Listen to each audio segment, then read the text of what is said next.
Good evening everyone. तो जैसा कि आप सभी को पता है, हम यहाँ पर ले रहे हैं ऑनलाइन क्लासेस। किस क्लास के लिए? तो वो है 9th क्लास के लिए। किस सब्जेक्ट की? तो वो है मैथ की, जिसमें हमने जो है वो आपके एनुअल एग्जाम के लिए 14th चैप्टर को रिवाइज करना अभी शुरू कर दिया है। ठीक है, जिसमें हमने बात कर ली थी कुछ टाइप्स ऑफ ग्राफ की पिछली क्लास में। तो उसको एक बार डिस्कस कर लेते हैं कि अगर आपका ग्राफ कुछ इस तरह का हो जिसमें जो है वो बार बने हो और वो जो बार हो वो एक दूसरे से बिल्कुल अलग अलग हो, ठीक है, तो उसको हम जो है वो कहते हैं कि ये क्या है? तो ये बार ग्राफ है। इसको हम नाम देते हैं बार ग्राफ का। तो आपको ये पता इसलिए होना चाहिए इसके टाइप्स, क्योंकि आपको जो पेपर में क्वेश्चन आएगा वो आपको नाम दिया जाएगा कि इस टाइप का ग्राफ बना के दिखाइए। तो आपको कौन सा ग्राफ बनाना है वो आपको क्वेश्चन में लिखा गया होगा, तो इसलिए आपको ग्राफ की पहचान भी होनी चाहिए। इसका नाम है बार ग्राफ।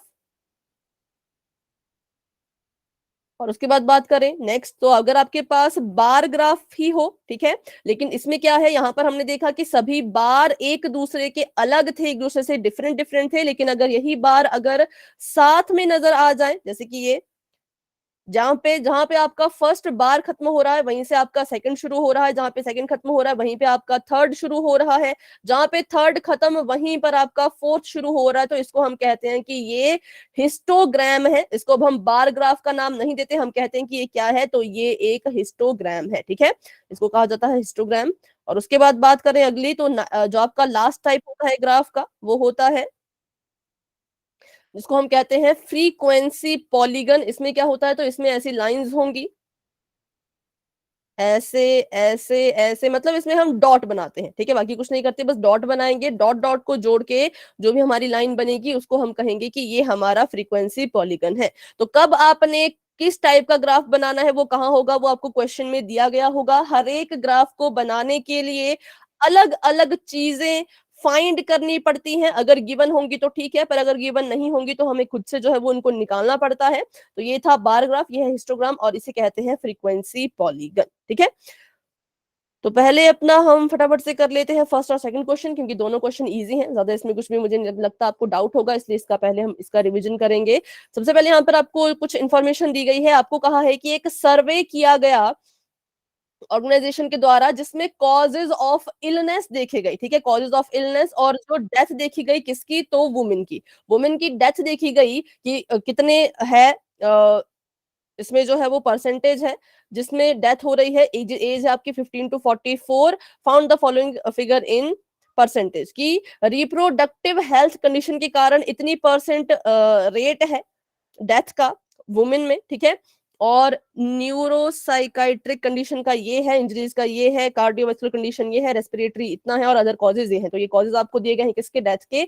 आपको कहा है कि इसके ऊपर ग्राफ बनाइए। कैसा ग्राफ? तो represent the information given above graphically. यहाँ पे नहीं मेंशन किया कि कौन सा ग्राफ बनाना है, पर हमने देखा, देखो हम देख पा रहे हैं कि यहाँ पर जो चीजें हैं वो अलग अलग हैं। इसमें कोई भी हमें रेंज नहीं दिख रही। रेंज मतलब हम देखते हैं ना कि मान लो 10 to 20 ऐसा कुछ दिया हो या कुछ और दिया हो, ऐसा नहीं दिख रहा हमें। यहाँ पे चीजें दिख रही है कि सारी सिंगल सिंगल है। तो यहाँ पर हम प्रेफर करते हैं किसको बनाना? यहाँ पे हम प्रेफर करेंगे कि बार ग्राफ बने तो ठीक रहेगा, क्योंकि हमें जो है यहाँ पर हर एक कंडीशन के लिए अलग डिफरेंट डिफरेंट परसेंटेज दी गई है। ठीक है, तो चलिए इस ग्राफ को आप याद रखना, क्योंकि इसका ग्राफ जो हम दूसरे वाले उसमें बनाएंगे तो आप मुझे बताते रहना इसकी जो भी कंडीशंस है। चलो सबसे पहले मुझे बताओ कि इस ग्राफ में जो आपने अभी जो भी आपको यहाँ पे इंफॉर्मेशन दी है, जो भी आपको परसेंटेज दी है, उसमें सबसे कम परसेंटेज कितनी है?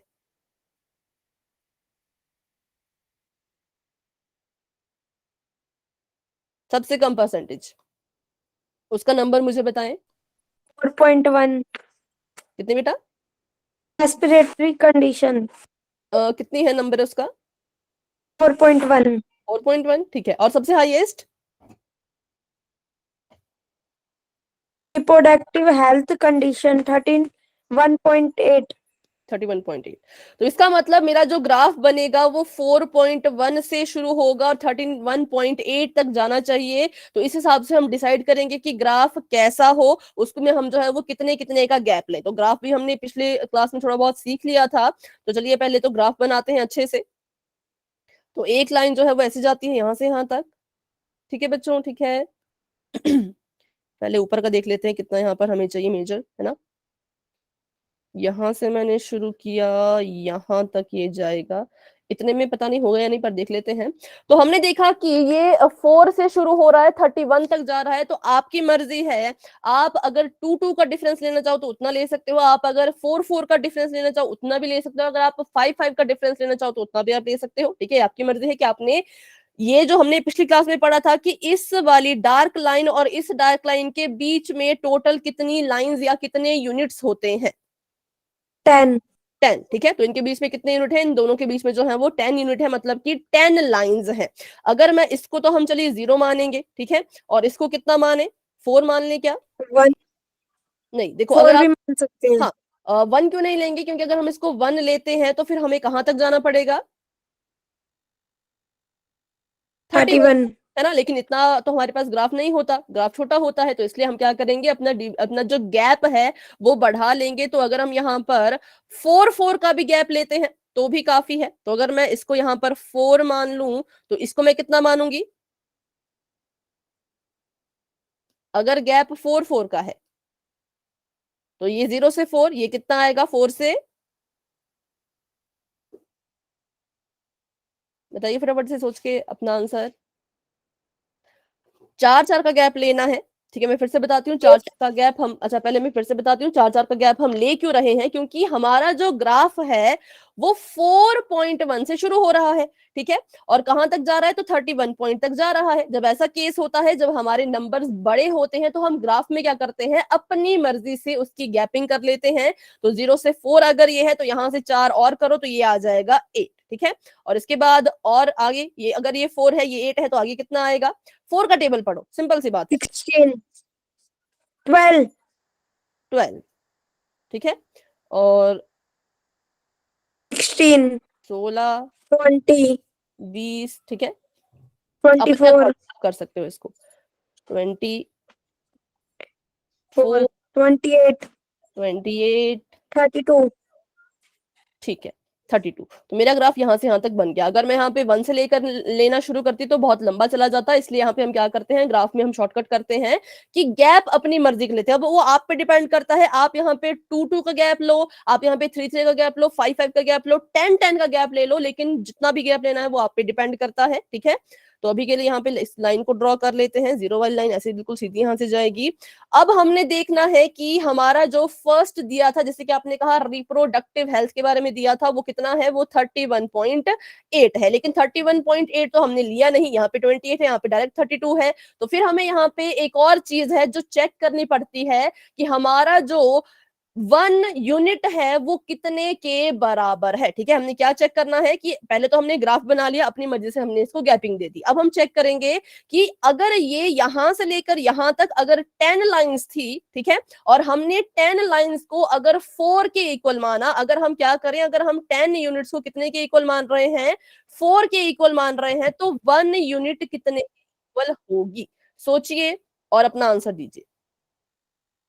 ठीक है, इसको हम लिख देते हैं 0.4 4/10 और यहाँ पर आ जाएगा 0.4। ये निकालना, ये चीज निकालना बहुत ही ज्यादा इंपॉर्टेंट है और बहुत ही ज्यादा इजी है।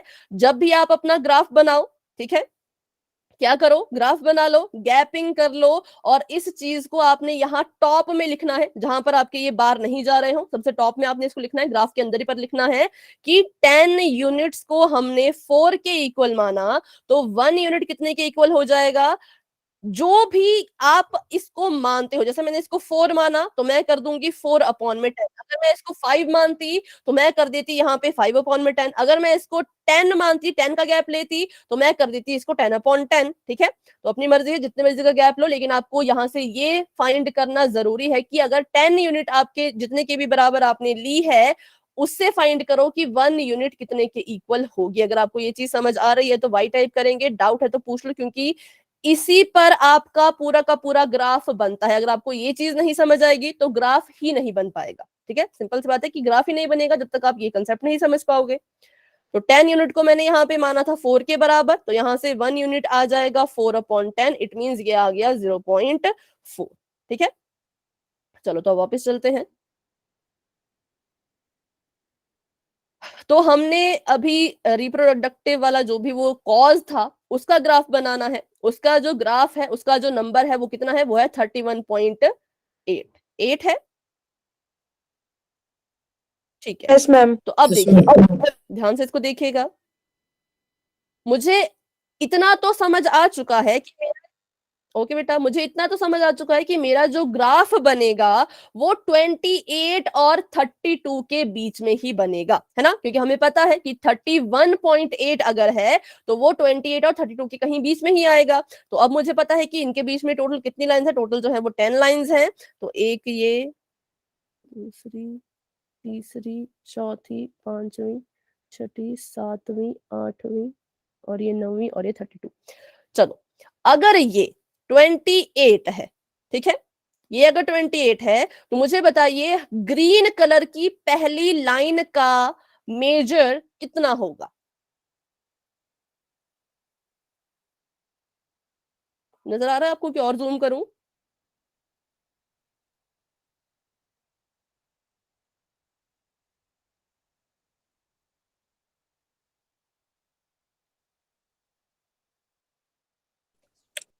28.7। 7 क्यों?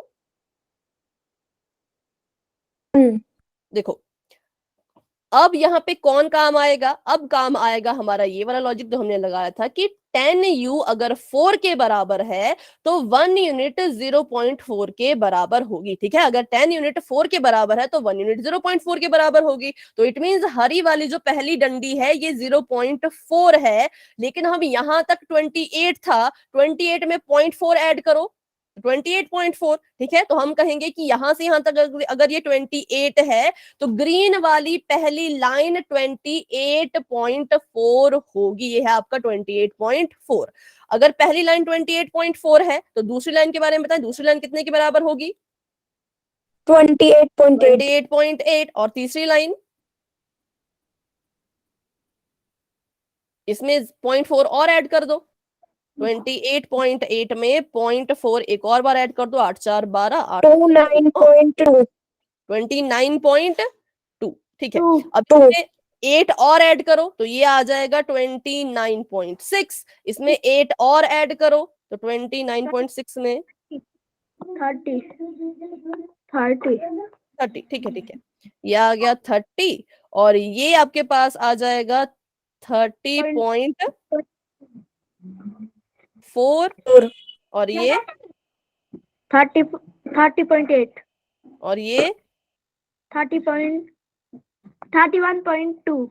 नहीं, ये 31 आएगा शायद। तो ये तो गलत हो गया, ऐसा तो नहीं होना चाहिए था, कुछ गलत किया हमने। 1.2 आएगा। 2 आएगा मैम। एक मिनट, 2 आएगा, रुको। ये वाला आ गया आपके पास यस मैम। 31.2। 31.2 में अगर 4 ऐड करो तो यहाँ पे तो फिर 31.6 आ रहा है, ऐसा नहीं, यहाँ पे 32 आना चाहिए। तो कुछ गड़बड़ हुई है, फिर से इसको करते हैं, चलिए। ये अगर आपका 28 है तो ये आया 28.4, ये आया 28.8, ये आया 29.2 का, ठीक है ना, ये गलत तो नहीं गई। 8 4 12, 29.2, और यहाँ पे आ जाएगा 29.6, यहाँ पे 30, यहाँ पे 30.4, 30.8, 1 2 3 4 5 6 7 8 9,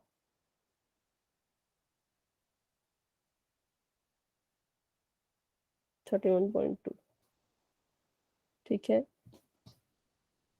रुको, 1 2 3 4 5 6 7 8 9, इतनी ही होती है। तो चलिए अब इसको इतना ही करते हैं। पर हाँ, ये इसका होगा कि आपका जो है वो इसका काम यहाँ पर आता है जब भी हमने इसको रीड आउट करना होता है। तो यहाँ पर मतलब कहाँ पर 38 31 पॉइंट आएगा तो वो कुछ यहाँ पर आएगा, ठीक है। तो आपने इस वाले ग्राफ को लेना है, ठीक है। बाकी मैं देखूंगी कि अभी इसमें एक्यूरेट क्यों नहीं आ रहा था। तो अगर आपको ये पढ़ना आ गया तो वही टाइप करेंगे, अगर इसमें पढ़ने में कोई डाउट है तो पूछिए।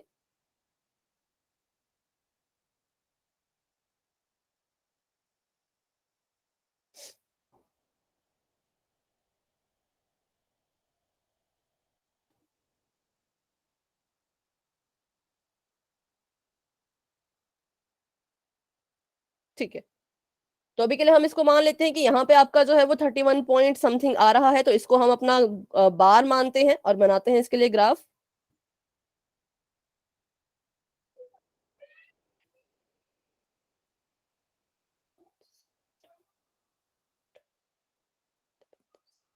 ठीक है, कैलकुलेशन तो हमने पूरी ठीक की है, तो अब देखते हैं क्या इसमें हो रहा होगा, बाद में उसके बारे में बात कर लेंगे, अभी देखते हैं यहाँ पर। चलो, तो ये आपके पास 31 पॉइंट समथिंग है, तो इसको हम यहाँ पे ले सकते हैं, जो हमारी 9th लाइन है उसको हम लेंगे, क्योंकि वो इसके करीब करीब है कुछ, तो इसको हम लेंगे यहाँ से यहाँ। ये वाला जो आपकी लाइन है, ये किसकी किसकी लाइन हो गई, जो आपसे पूछा गया था रिप्रोडक्टिव वाला जो भी कॉज था उसकी, ठीक है। यहाँ पर अब आपने ये ग्राफ बना ले, तो आप यहाँ पे इसके अंदर लिख सकते हैं जो भी कारण था, ऐसा आप यहाँ पे लिख सकते हैं, रिप्रोडक्टिव वाला पूरा कॉज इसके अंदर आप लिख सकते हो, ठीक है। अब दूसरा बताइए, दूसरा क्या कारण है और उसका जो नंबर है वो कितना है।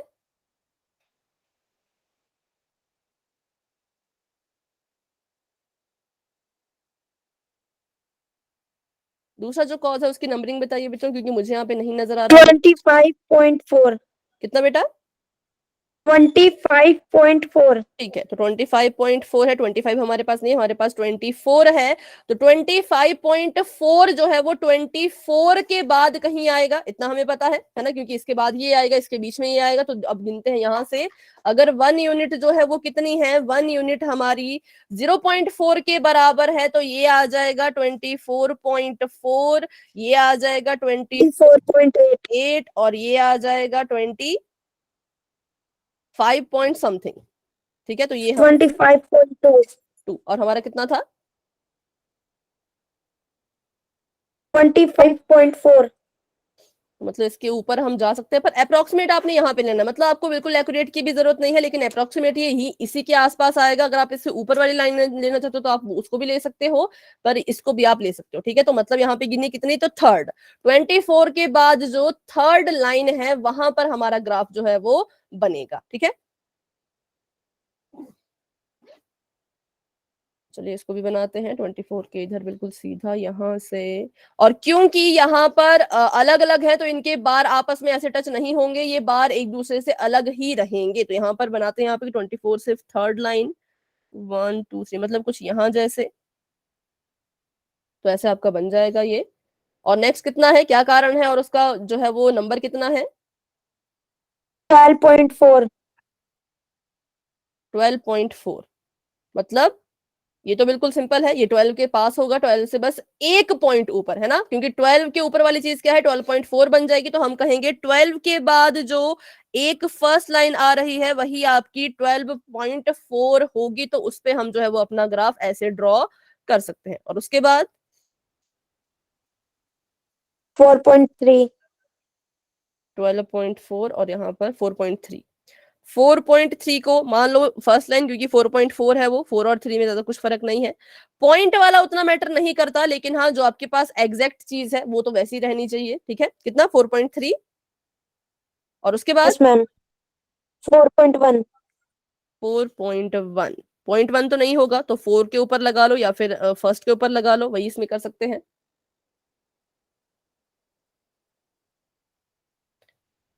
ठीक है।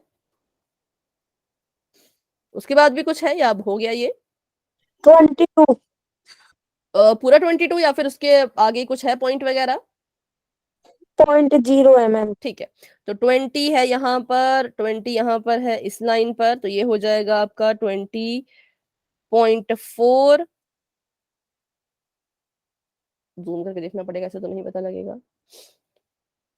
20.4, 20.8, फिर 21 समथिंग आएगा, 22 का भी देखते हैं आता है या इसमें भी कुछ गड़बड़ तो ना हो जाए कहीं। चलो, तो ये वाली जो फर्स्ट लाइन है ये आ गई 20.4, उसके बाद सेकेंड लाइन 20.8, और उसके बाद 21.2। 2, 21.6, 6। 21 पॉइंट, नहीं 6 है ना, तो 6 4 22 22 आ रहा है मैम, आ कंप्लीट। गया, कंप्लीट आ गया। मतलब जो आपकी बीच वाला लाइन है, जो फिफ्थ लाइन है, उसको हम कहेंगे कि 22 है। अगर यहाँ पे 22 आ रहा है तो ये 2.4 6, नहीं इसको एक बार ऊपर तक ले जाते हैं। अगर ये 22 है तो यहाँ पर कितना आएगा 22.4, और इसके ऊपर कितना आएगा 22.8, और उसके ऊपर 23, और उसके ऊपर 23.4, 23.8। 23.8 लगभग 24 के इक्वल ही होता है, इसलिए यहाँ पे बिल्कुल एग्जैक्ट नहीं आ पा रहा, लेकिन आप जो है वो अप्रोक्सीमेट इसमें कर सकते हो जब आपके पास डेसिमल वाला केस हो। जब आपके पास डेसिमल वाला केस नहीं है तब तो आपको ढूंढना पड़ेगा एग्जैक्ट, लेकिन जब डेसिमल वाला केस है तो आप यहाँ पे अप्रोक्सीमेशन का यूज कर सकते हैं। तो 22 हमारा आ रहा है। 20 के बाद जो ये फिफ्थ लाइन होती है जो थोड़ी सी डार्क होती है as compare to other 4 line के, तो ये हमारा आ गया 22। ठीक है, तो ये आज बन चुका है हमारा ग्राफ। तो इसमें हमने जो जो चीजें सीखी उसको एक बार फिर से रिवाइज करते हैं कि ग्राफ जब भी बनाना हो ये आप पे डिपेंड करता है कि आप कितने की गैपिंग लोगे, ये आपके ऊपर पूरा फुल डिपेंड होता है। ठीक है, उसके बाद लेकिन जितने का भी गैप लो आपको ये चीज मेंशन करना जरूरी है कि अगर आप 10 यूनिट्स को 4 मान रहे हो, 10 यूनिट्स को 5 मान रहे हो, कितना भी मान रहे हो, उसके बेसिस पर 1 यूनिट को आप कितना मान के चलोगे। ठीक है, एक बार आपने वो पता कर लिया, फिर ये जो चीज यहाँ पर आएगी ये आपकी हेल्प करेगी छोटे छोटे इन यूनिट्स को पढ़ने में। अगर आप ये नहीं निकालोगे तो आप नहीं पढ़ पाओगे कि 16 के बाद हम क्या पढ़े। कुछ बच्चे क्या करते हैं, यहाँ पर अगर 12 लिखा है ना, यहाँ पर 12 लिखा है तो इससे जो नेक्स्ट लाइन आएगी 12 की उसको 13 पढ़ लेंगे, तो ऐसा नहीं करना है, वो गलत हो जाता है। आपको ये चीज निकालनी जरूरी है कि 1 यूनिट को हम कितने के बराबर पढ़ सकते हैं या पढ़ना चाहिए। तो इसमें किसी को कोई डाउट है तो पूछ लीजिए, कोई डाउट नहीं है तो आप वाई टाइप कर सकते हैं। ये कितना था 25 पॉइंट समथिंग। चलो आप कर लेना इसको खुद से। तो बताइए इस क्वेश्चन में किसी को कोई डाउट अगर है तो फटाफट से पूछ लीजिए।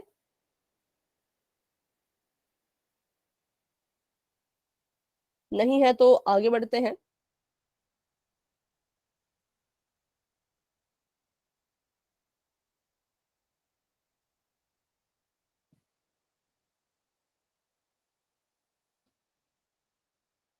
चलो, तो नेक्स्ट क्वेश्चन, अच्छा आपसे यहाँ पे क्वेश्चन भी पूछा गया होगा शायद। बताइए, which condition is the major cause of women's ill health and death worldwide. जो भी ये लिखा है इसका कारण बताइए, कौन है सबसे ज्यादा मेजर कॉज। तो हमने देखा जो हमारा फर्स्ट है ये है। ठीक है, तो ग्राफ भी रिप्रोडक्टिव आप, हेल्थ कंडीशन। हाँ ग्राफ पे भी आप देख पाओगे कि सबसे ऊंचा इसी का बार होगा, और यहाँ पे भी लिखा है तो सबसे ज्यादा जो नंबर है वो इसी का है। ठीक है, try to find out with the help of your teacher any two factor. चलो ये तो फिर दूसरा है कि क्या क्या चीजें हैं, वो अलग टॉपिक है ना। तो उसके बाद ये था क्वेश्चन नंबर 1। क्वेश्चन नंबर 2 आप खुद से ट्राई करेंगे। अगर आपसे क्वेश्चन नंबर 2 सॉल्व करने में कोई आपको दिक्कत होती है तो आप मुझसे पूछ लेना नेक्स्ट क्लास में। कैसे करना है मैं आपको बता देती हूँ। इसमें भी ग्राफ वैसा ही बनेगा जैसा बनता है। इसमें आप क्या करो, आप देख पा रहे हैं कि आपका जो सबसे स्मॉलेस्ट यूनिट है वो है 910, और जो सबसे बिगेस्ट है वो है 970। तो आप इसमें 100 की मार्जिन मत करो, या आप इसमें चलो हाँ 100 की कर लो, या फिर 900 की करेंगे तो बहुत ज्यादा लंबा हो जाएगा। 100 की कर लीजिए कि अगर आप 10 यूनिट्स को 100 मानोगे तो 1 यूनिट आपका कितने के बराबर आएगा, फटाफट से बताइए। 10 यूनिट इज इक्वल टू 100, तो 1 यूनिट इज इक्वल टू,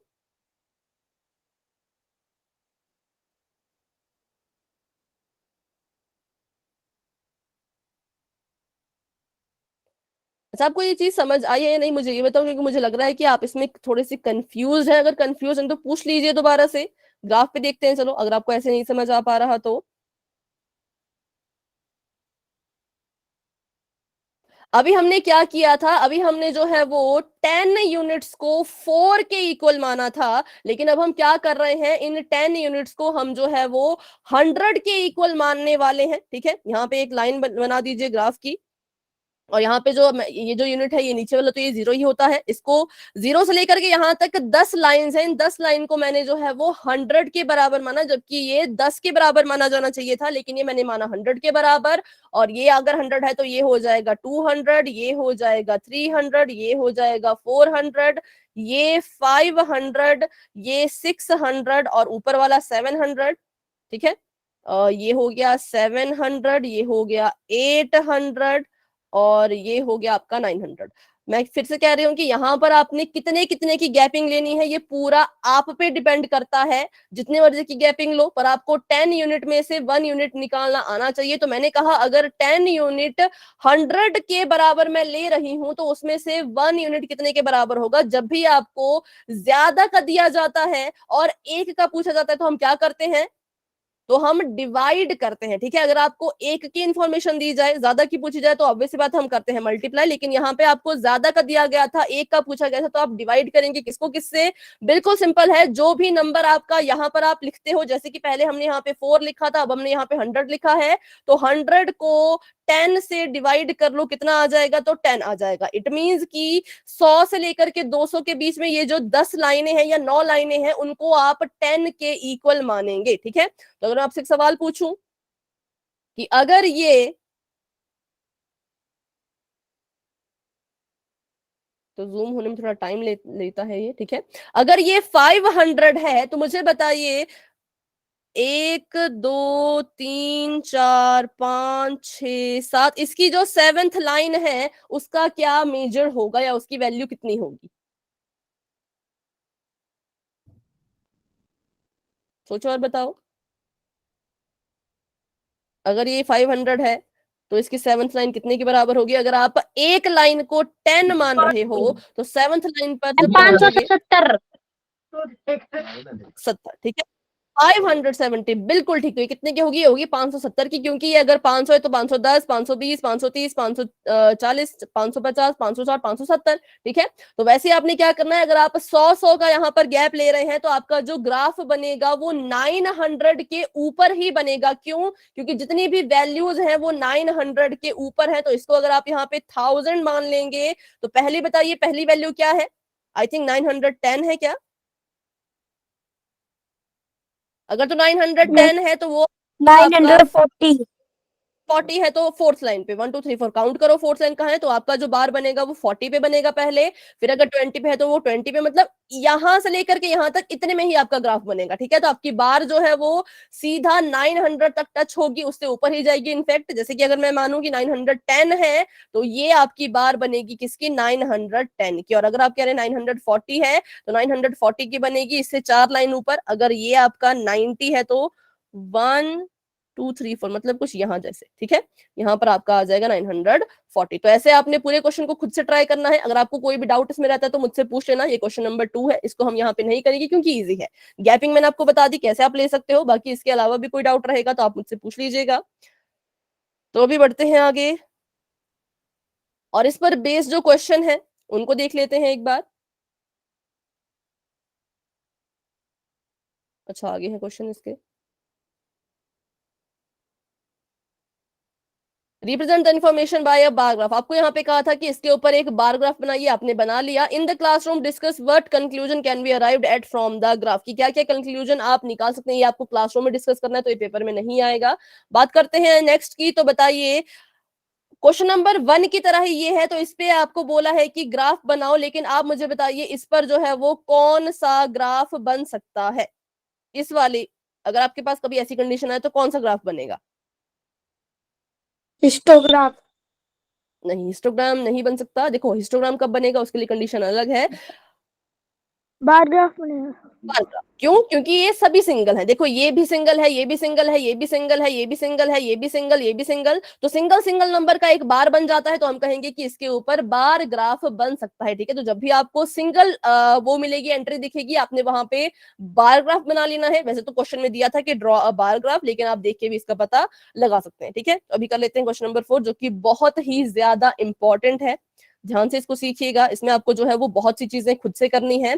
सबसे पहली चीज, जब भी हम हिस्टोग्राम बनाएंगे हमें पता है कि हिस्टोग्राम क्या कहता है। हिस्टोग्राम कहता है जहां पर मेरा फर्स्ट बार खत्म हो रहा है सेम उसी पॉइंट से मेरा सेकंड ग्राफ शुरू कीजिए। ठीक है, जो मेरा फर्स्ट जहां पे खत्म हो रहा है वहीं से सेकंड को शुरू करो। तो मतलब ये लाइन इनके बीच में कॉमन है, ये लाइन इनके बीच में क्या है, ये लाइन इनके बीच में कॉमन हुई। ठीक है, अब मैंने देखा कि सेकंड वाला यहाँ पर खत्म हुआ और थर्ड वाला जो है वो यहाँ से शुरू हो गया, तो मतलब ये वाली जो लाइन है ये ग्रीन कलर की, ये सेकंड और थर्ड के लिए कॉमन है। तो ऐसे जो है वो कॉमन कब आएंगे, जब इनके बीच में क्या होगा, कुछ इंटरवल होंगे इनके बीच में, ठीक है, और वो कैसे होना चाहिए, वो कॉन्टिन्यूअस होना चाहिए। इंटरवल क्या होता है, इंटरवल आपके ये होते हैं जो लिखे हैं, आप देखेंगे बार ग्राफ में कभी भी इंटरवल्स नहीं होते, बार ग्राफ में हमेशा आपको सिंगल एंट्री मिलती है। लेकिन बात करें हिस्टोग्राम की, तो हिस्टोग्राम में आपको दिखेंगे इंटरवल, और कैसे इंटरवल होना चाहिए, तो कॉन्टिन्यूअस इंटरवल होना चाहिए, ठीक है। अब आप बोलेंगे कॉन्टिन्यूअस डिसकॉन्टिन्यूअस में क्या फर्क है, तो बस इतना फर्क है, हमको पता है हिस्टोग्राम में एक बार जहां खत्म होगा दूसरा वहीं से शुरू हो रहा है, तो इसके जो इंटरवल है वो भी ऐसे होने चाहिए कि फर्स्ट इंटरवल ये है, यहां से ये स्टार्ट हो रहा है, यहां पर ये एंड हो रहा है, तो आपका फर्स्ट इंटरवल जहां पे एंड हुआ सेकंड वहीं से शुरू होना चाहिए था। ध्यान से मेरी बात सुनिए, ये आपका स्टार्टिंग पॉइंट है, ये आपका एंडिंग पॉइंट है। तो क्वेश्चन में होना क्या चाहिए था, अगर आपका ये 126 पे खत्म हो रहा है तो ये आपका 126 पे शुरू होना चाहिए था, तभी तो हिस्टोग्राम बनेगा, तभी तो आपके ये 12 से चिपक चिपक के बनेंगे, क्योंकि इनके बीच में कुछ कॉमन होगा। लेकिन हमने देखा ये जो इंटरवल थे ये कॉन्टिन्यूअस नहीं थे, तो हमें क्या करना पड़ेगा, हमें इनको कॉन्टिन्यूअस बनाना पड़ेगा। कॉन्टिन्यूअस बनाने के लिए बिल्कुल ही सिंपल तरीका है, ध्यान से देखिए। जब भी आपको किसी इंटरवल को कॉन्टिन्यूअस बनाना है, सबसे पहले तो ये चेक करो कि इसमें और इसमें, ठीक है, मतलब एंडिंग वाले में और स्टार्टिंग में, एंडिंग वाले में और स्टार्टिंग में, एंडिंग वाले और स्टार्टिंग में कितना कितना डिफरेंस है। अगर मैं आपसे पूछूं 126 और 127 के बीच में कितना डिफरेंस है, डिफरेंस मतलब माइनस करके बताओ। 2 है, 1 है, 3 है, कितना डिफरेंस है।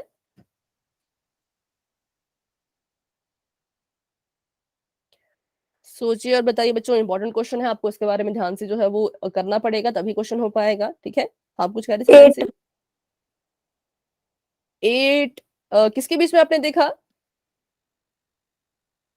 बस 126, हाँ, और 127, बस इन दोनों के बीच का कितना डिफरेंस है, 1 1, ठीक है। तो इसका मतलब अगर यहां पर 127 होता, अगर हम 126 में 1 ऐड कर देते तो यहाँ पे 127 होता, तो हमारा इंटरवल कॉन्टिन्यूअस बन जाता। तो आपने सबसे पहले क्या करना है, सबसे पहले आपने एंडिंग और स्टार्टिंग इन दोनों के बीच का डिफरेंस चेक करना है, क्योंकि हम इन दोनों को सेम पेस पर लाना चाह रहे हैं, इनको हम सेम बनाना चाह रहे हैं। वैसे अगर मैं पूछूं तो ऐसा बिल्कुल ये नीचे तक ऐसे कैसा होना चाहिए, अगर 126 और 127 में 1 का डिफरेंस है तो 135 और 136 में कितने का डिफरेंस है,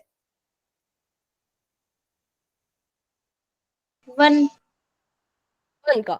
162 और 163 में कितने का डिफरेंस है, 1 का 1, ठीक है। तो जब भी आपने किसी इररेगुलर इंटरवल को या डिसकंटीन्यूअस इंटरवल को कॉन्टिन्यूअस बनाना है, सबसे पहले डिफरेंस चेक करो, डिफरेंस यहाँ पर 1 था, और उस डिफरेंस को डिवाइडेड बाय 2 करना है। ये लिख लीजिए कि जब भी आपको क्या करना है, डिसकंटीन्यूअस इंटरवल को कॉन्टिन्यूअस बनाना है तो उनके बीच का डिफरेंस चेक करो। डिफरेंस मतलब एंडिंग और स्टार्टिंग में कितना कितना फर्क पड़ रहा है, तो यहाँ पर 1 था। अगर यहाँ पर होता 128 तो कितना डिफरेंस होता, तो 2 का डिफरेंस होता है ना, 126 और 128 में 2 का डिफरेंस होता। तो आप यहाँ पर क्या करते, तो आप लिखते इसको 2/2, जितना भी डिफरेंस होगा उसको आपने 2 से डिवाइड कर देना है। तो अभी के लिए इसमें डिफरेंस 1 का था, तो हम क्या करेंगे, 1/2 करेंगे। हमें पता है 1/2 जो है वो 0.5 के इक्वल आता है। किसको ये समझ आया, वाई टाइप करें, नहीं समझ आया तो फिर से पूछें, क्योंकि मुझे लगता है कि ऐसा क्वेश्चन आ सकता है, ये क्वेश्चन इंपॉर्टेंट है। समझ आ गया, तो ठीक है। डिफरेंस इसके और इसके बीच में 1 था, इसके और इसके बीच में भी 1 था, इसके इसके बीच में भी 1 था, इसके इसके इनके सबके बीच में 1 का डिफरेंस था। तो हमने क्या किया, उस डिफरेंस को अपॉन 2 कर लिया, जितना भी डिफरेंस होगा उसको अपॉन में 2 कर लेना। तो हमारे पास एक नया नंबर आ गया जिसका नाम है 0.5। अब आप क्या करेंगे, तो आप हर एक इस इंटरवल में यहां पर 0.5 को ऐड करेंगे और यहां पर से 0.5 को माइनस करेंगे, ठीक है। अब इसके लिए आपको पॉइंट का माइनस और एडिशन अच्छे से आना चाहिए, ठीक है।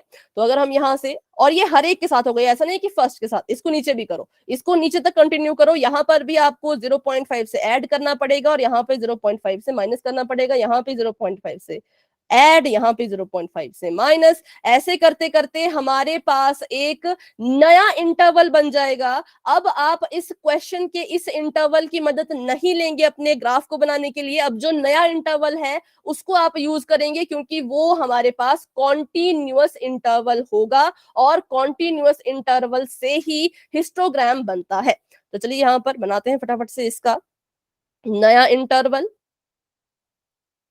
तो अभी इसमें थोड़ी सी चीटिंग कर लेते हैं, इतना कौन यहाँ पे सॉल्व करे, है ना, तो हमारा टाइम भी बच जाएगा। तो मैं देख के लिख लेती हूँ फटाफट से क्या क्या इंटरवल बन रहा है। तो क्वेश्चन नंबर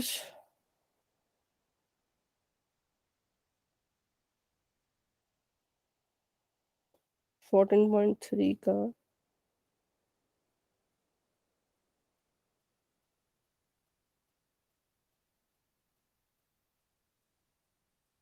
ठीक है।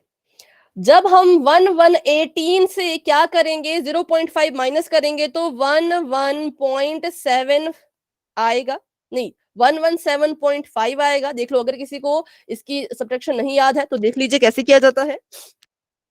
ये आपका 118 है, हमें दिख रहा है कि 118 के पास कोई भी वो नहीं है, डेसिमल नहीं है, तो अपनी मर्जी से इसको डेसिमल दे दीजिए और यहाँ पे लगा दो 0। अब हमें पता है कि जब भी आपने डेसिमल को ऐड या सब्ट्रैक्ट करना है तो डेसिमल के नीचे डेसिमल आना चाहिए। 118 में से हम 0.5 की माइनस कर रहे हैं तो 0.5 ऐसे लिखेंगे, ठीक है, और इसको यहाँ पे कैरी ले लीजिए तो 10 में से 5 और यहाँ पे आ गया 7 और 1 ठीक है। तो 117.5 आपका फर्स्ट इंटरवल की फर्स्ट स्टार्टिंग पॉइंट बन जाएगा, ठीक है। तो कैसे आपने करना है ध्यान से देख लो, जो भी नंबर है जिसके पास डेसिमल नहीं है उसको अपनी मर्जी का डेसिमल दो और उसके बाद अपनी मर्जी की 0 लगाओ, और बाद में देखना है कि जिसको भी ऐड कर रहे हो जिसको भी सब्ट्रैक्ट कर रहे हो वो आपके डेसिमल पॉइंट के, उसका डेसिमल पॉइंट, दोनों नंबर्स का डेसिमल पॉइंट एक दूसरे के बिल्कुल ऊपर नीचे ठीक इस तरह से आए, ठीक है। तो ऐसा आपका आ जाएगा 117.5।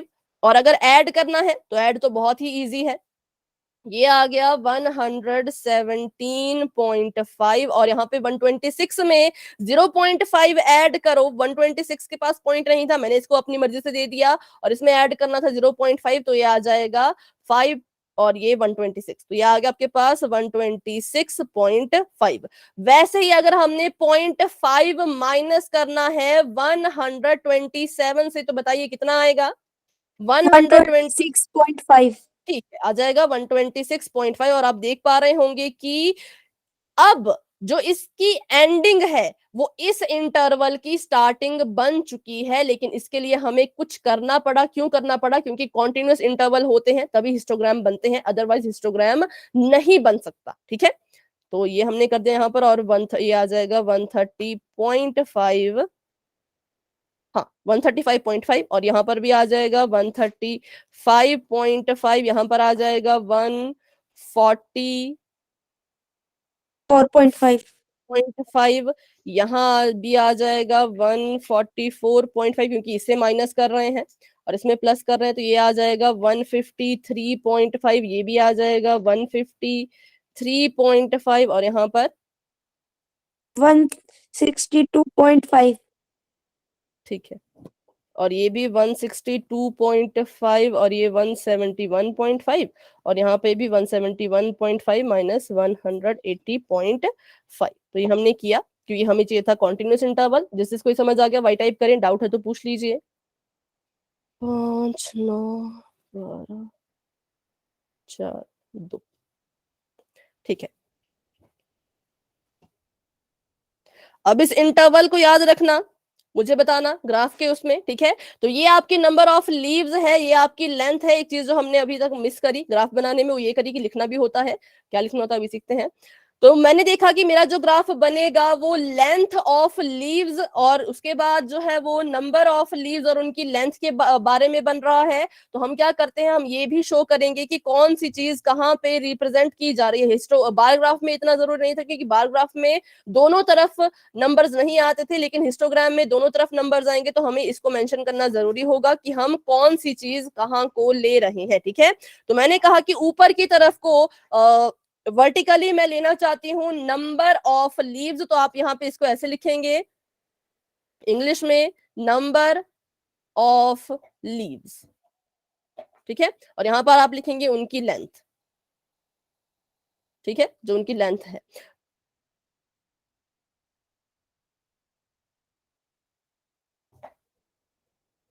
चलिए, तो अभी हम क्या करेंगे, हमारा जो इंटरवल जहां से शुरू हो रहा है वहां से उसका खत्म होने तक उस इंटरवल को ऐसे कैसा लिखेंगे, कहां से शुरू हो रहा है, वो हो रहा है 117.5 से शुरू, तो लिख लीजिए यहाँ पे छोटा छोटा 117.5। उसके बाद गैप नहीं देना है, सबसे इंपॉर्टेंट चीज, यहाँ पे गैप नहीं दिया जाएगा क्योंकि ये हिस्टोग्राम है। तो अगर ये आपका 117.5 है तो यहाँ पर नेक्स्ट पॉइंट पे आपका कितना आएगा, मैम बताइए क्या। डायरेक्ट नहीं बनेगा। क्यों? हम ऊपर नीचे होगा, डायरेक्ट हम 117.5 कैसे लिख सकते हैं? हमने बीच में रकम छोड़ी, उनके लिए तो स्पेस छोड़ेंगे ना, तो ऊपर नीचे एरो करके। अच्छा, यहाँ पर आप कह रहे हैं ऐसा वाला। Yes ma'am. हाँ, वो तो आप कर सकते हैं, उसके लिए आप जगह छोड़ सकते हैं, लेकिन उसके बाद जो आप लिखेंगे तो फिर आप उसको बना सकते हो, ठीक है, मतलब उसके बाद आप कह रहे हैं कि इसके बीच में भी नंबर्स आएंगे। No ma'am.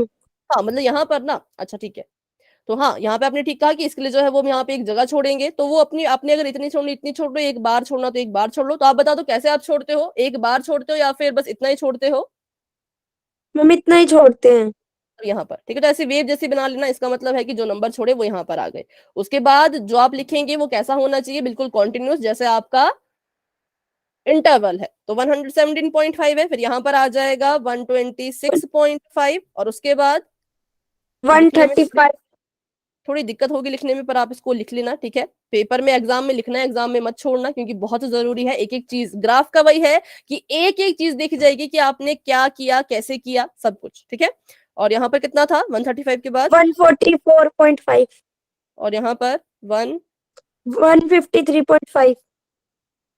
यहाँ पर, 162.5। और एंड में 171.5।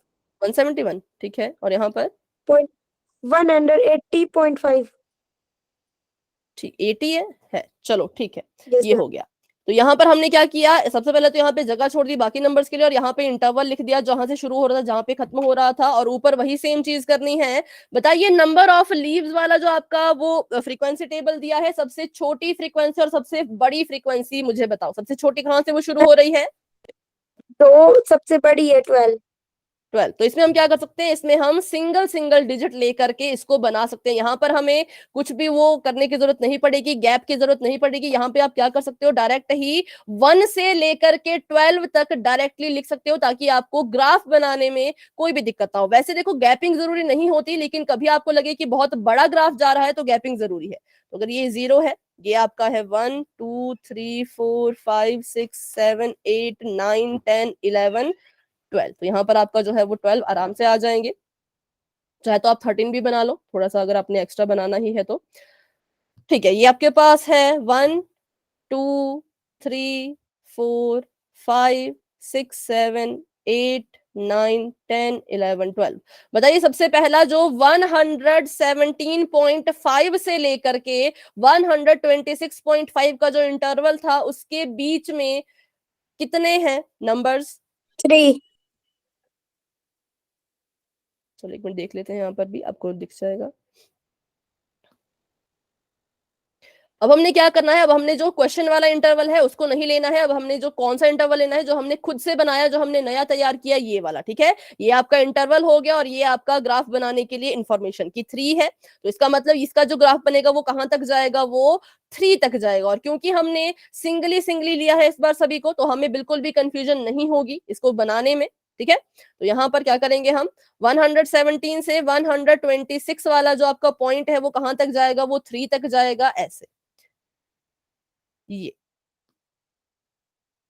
3 तक। चलिए, उसके बाद कितना है, 5 5। तो अब बताइए, बार अलग होने चाहिए या नहीं होने चाहिए, नहीं होनी चाहिए। क्योंकि 126.5 से ही दूसरा इंटरवल शुरू हो रहा है, तो ग्राफ भी यहीं से शुरू हो जाएगा, कहां तक जाएगा, 5। 5, तो 5 आपका यहां पर है, तो ये आपके पास आ गया 5।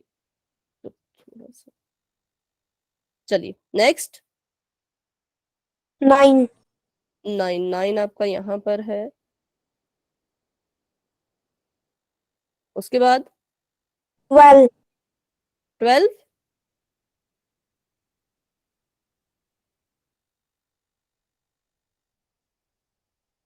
बाकी तो आप बना लेंगे इसको अच्छे से, वो भी मुझे पता है, लेकिन जो आपको बताया इंटरवल बनाना वो आपको यहाँ पे सीखना था, ठीक है, वो आपका सबसे जरूरी चीज थी। उसके बाद 5 5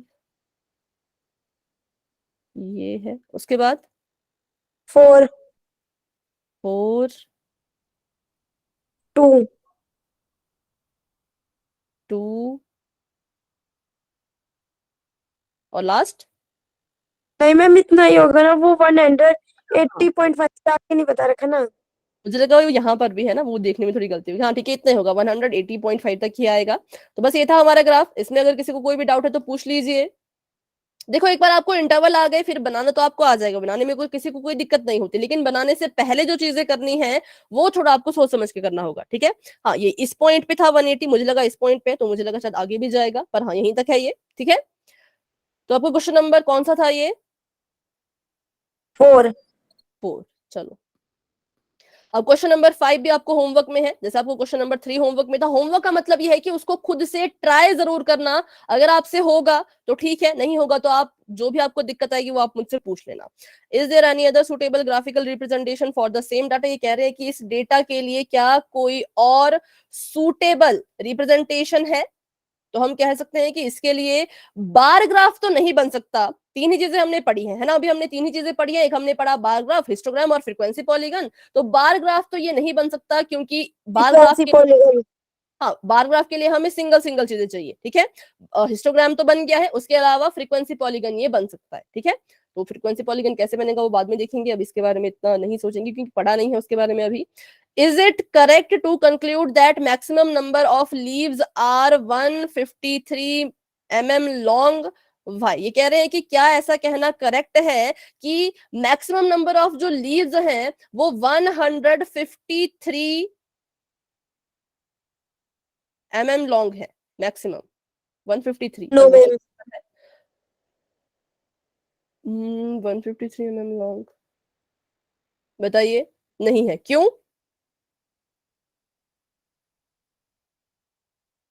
रीजन बताइए।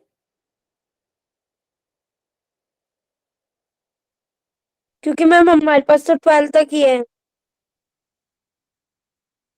12 तक मतलब?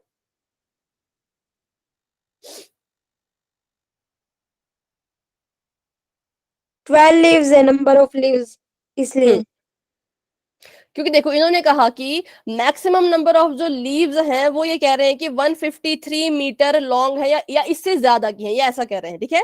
कि जो ज्यादातर लीव्स हैं वो आपकी जो है वो इतने के बराबर है, इतने से लंबी है। तो हम कहेंगे नहीं, क्योंकि जो हमारी लीव्स हैं 12 है नंबर ऑफ लीव्स, और उनकी जो हाइट है वो, उनकी जो लेंथ है वो 153 नहीं बल्कि 144.5 से लेकर के 153.5 तक। और हम नहीं कह सकते कि 12 में से कितनी लीव्स जो है वो आपकी बड़ी है और कितनी लीव्स आपकी कम है, ठीक है। कि कितनी आपकी 153 से बड़ी, कितनी कम, वो हम नहीं बता सकते। इसलिए हम कहेंगे कि अगर एग्जैक्ट पूछोगे तो नहीं पता, लेकिन हाँ अगर रेंज पूछोगे तो बता सकते हैं। इन्होंने यहाँ पे एग्जैक्ट पूछा है, तो जब हमें डेटा ही रेंज में दिया तो हम एग्जैक्ट के बारे में कैसे बताएं, तो हम नहीं बता सकते, ठीक है।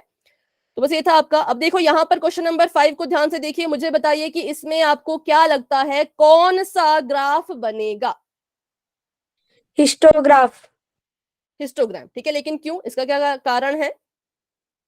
इसमें इंटरवल दे रखे है दो दो की। इसमें पहली चीज, इसमें इंटरवल दे रखे हैं, और दूसरी चीज बताइए ये इंटरवल कॉन्टिन्यूस है या डिसकॉन्टिन्यूस?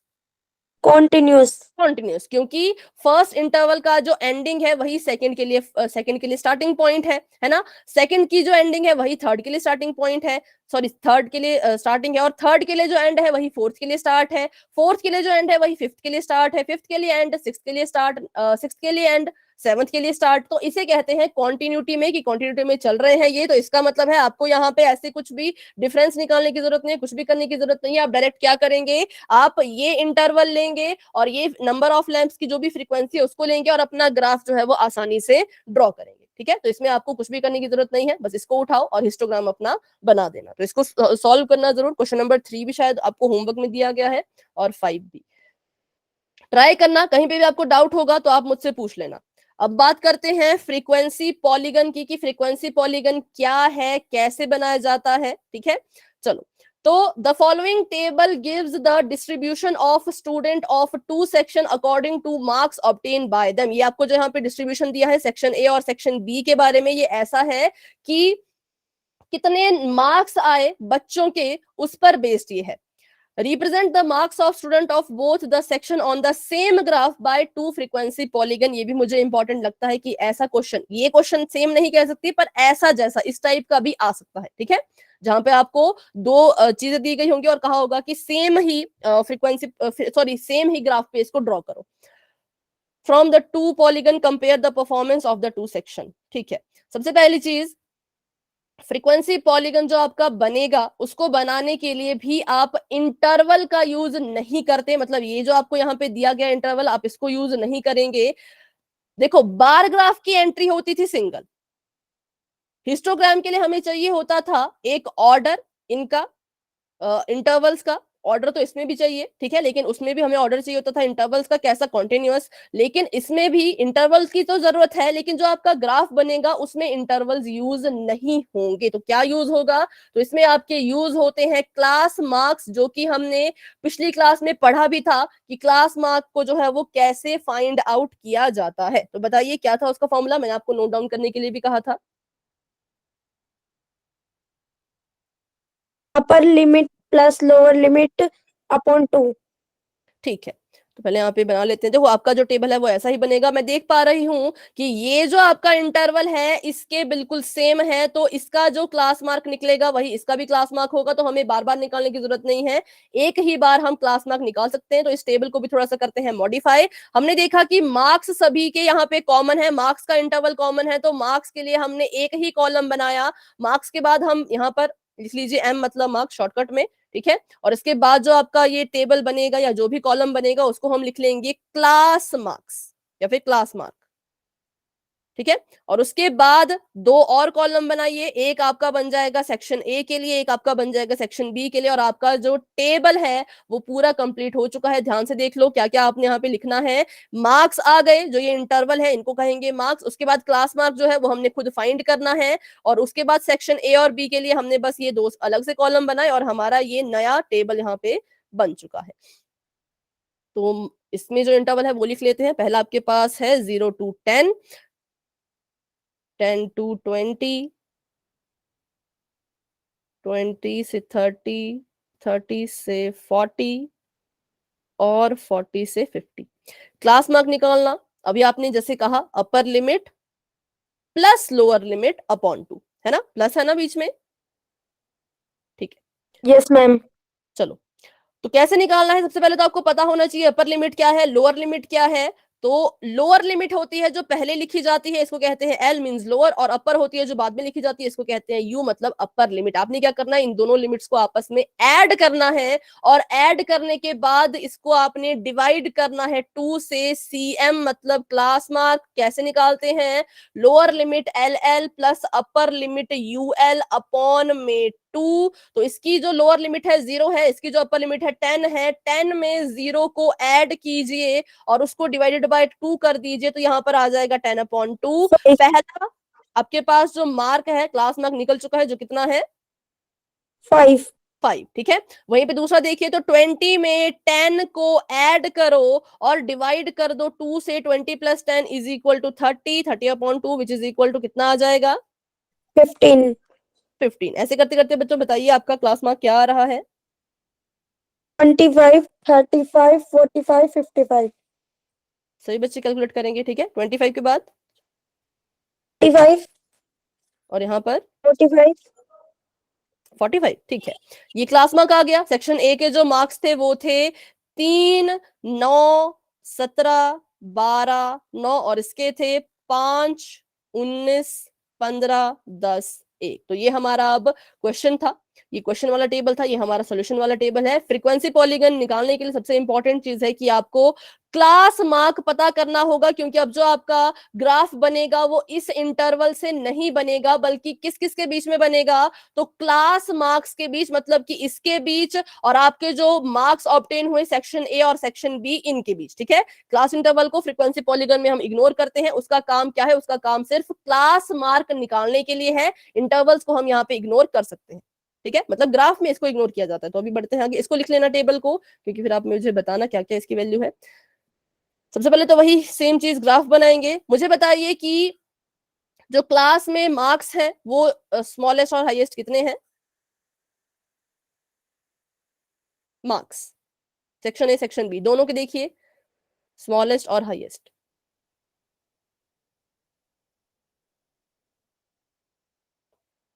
स्मॉलेस्ट तो 3 है सेक्शन ए में और हाईएस्ट 17 है सेक्शन ए में। लोएस्ट आपने 3 कहा या 2? 3 3। और हाईएस्ट? 17।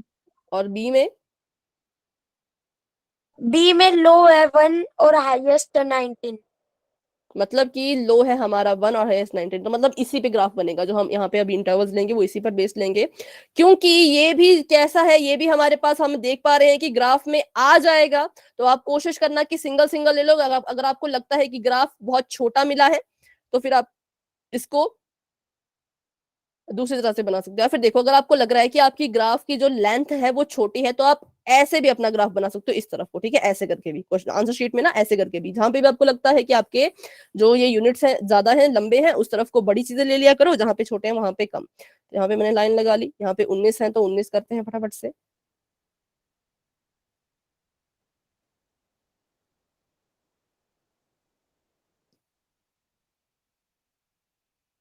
चौदह, 15, 16, 17,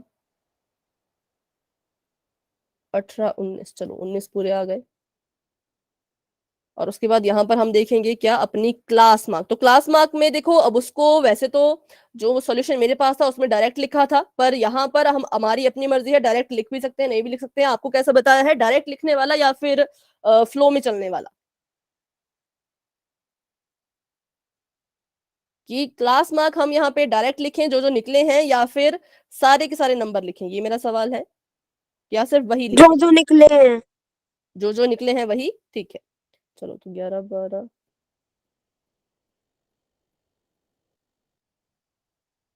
तो पहला क्लास मार्क क्या है? 5। तो यहाँ पे नजर में नहीं, 5। दूसरा? 15।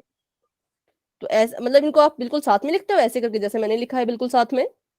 Yes ma'am. या फिर देखो, आप ऐसा भी कर सकते हो, ऐसा जरूरी नहीं है, आप यहाँ पे लिख सकते हो 5 के बाद 10, 10 के बाद 15, वैसा भी कर सकते हो। पर अगर आपको डायरेक्ट कर रहे हो तो वैसे ही कर लो, है ना, उसमें कुछ चेंजेस मत करो। 5 के बाद 10, 10 के बाद, मैम 10 नहीं है 15 है। ओ सॉरी 15, उसके बाद 25। 25, उसके 35। 35, 45, 45। ठीक है। तो 5 क्लास मार्क है, तो देखिए 5 के आगे पहले हम सेक्शन ए के लिए बनाएंगे। सेक्शन ए के लिए उस 5 क्लास मार्क के आगे कितने मार्क्स हैं?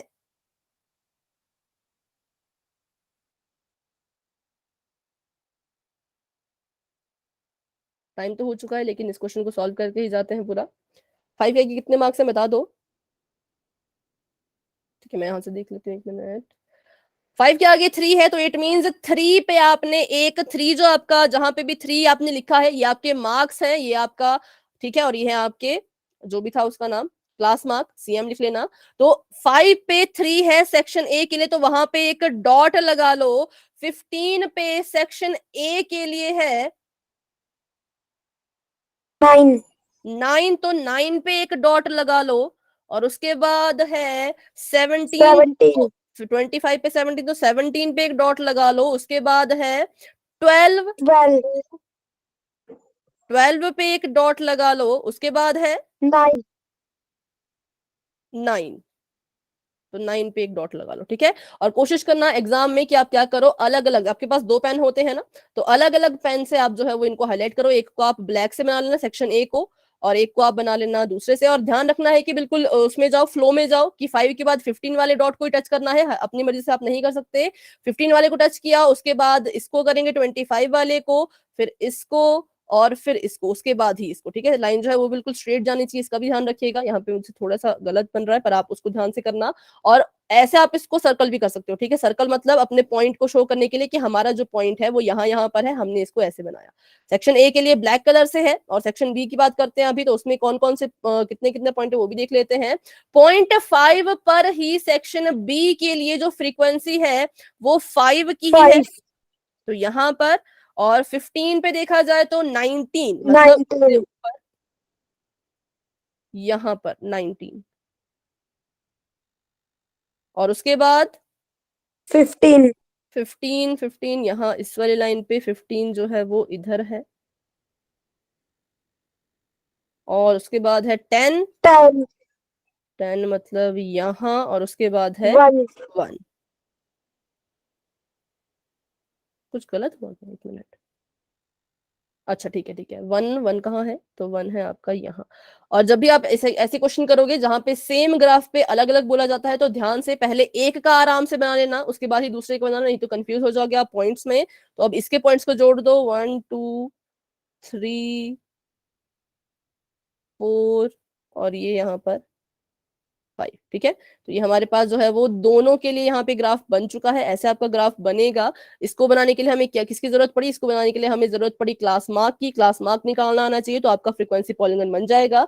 बिना क्लास मार्क के फ्रीक्वेंसी पॉलीगन नहीं बनता, बिना कॉन्टिन्यूअस इंटरवल के आपका हिस्टोग्राम नहीं बनता, ठीक है। इन चीजों का आपने ध्यान रखना है। तो चलिए आज की क्लास को यहीं तक रखते हैं। इसके बाद देखा जाए तो एक और क्वेश्चन मैं आपको देती हूँ घर के लिए ही। तो जो भी अगला क्वेश्चन है फ्रीक्वेंसी पॉलीगन का, उसको आप खुद से ट्राई कीजिएगा। उसमें भी कोई डाउट है तो अगली क्लास में पूछ लेना, क्योंकि नेक्स्ट क्लास में हम इसको नहीं फिर से करेंगे, अगले क्वेश्चन करेंगे। मतलब फ्रीक्वेंसी पॉलीगन वाला ये क्वेश्चन है ना, इसको आप खुद से ट्राई करना, होता है तो ठीक है, नहीं होता तो पूछ लेना। उसके बाद हम ये 2 क्वेश्चन करेंगे और फिर अपनी नेक्स्ट एक्सरसाइज की तरफ बढ़ जाएंगे, ठीक है। चलिए, तो अभी के लिए किसी बच्चे के मन में कोई भी डाउट है तो क्लास में बने रहिए, मुझसे पूछिए, लेकिन अगर कोई डाउट नहीं है तो आप क्लास को लेफ्ट कर सकते हैं। Good night and bye bye, मिलते हैं अपनी अगली क्लास में।